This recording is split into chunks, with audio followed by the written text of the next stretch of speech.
السلام علیکم ورحمۃ اللہ وبرکاتہ۔ آن لائن ٹیچر کی جانب سے خوش آمدید۔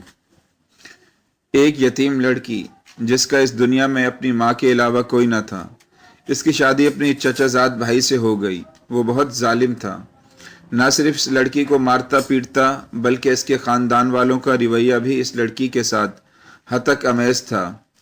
اس کا خاوند جب بھی اسے مارتا وہ اپنی ماں کے پاس چلی جاتی اور وہ دونوں مل کر گھنٹوں رو رو کر دل کا بوجھ ہلکا کرتے۔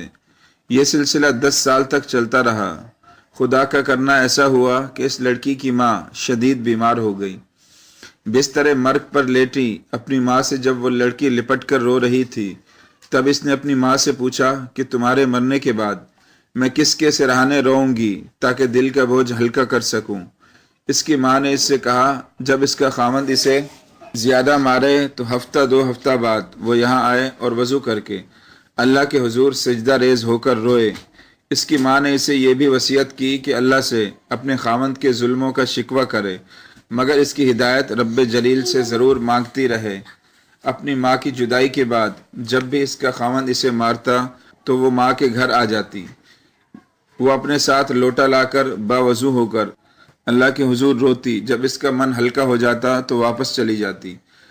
ابھی مہینہ بھی نہیں گزرا تھا کہ کسی شیطان صفت انسان نے اس کے خاوند کو ورغلایا کہ تمہاری بیوی اپنی ماں کے کھنڈر مکان میں جا کر پتہ نہیں کیا کرتی ہے کہ واپسی پر خوش ہو کر آتی ہے۔ اس شخص نے مزید بتایا کہ وہ اپنے ساتھ پانی بھی رکھتی ہے۔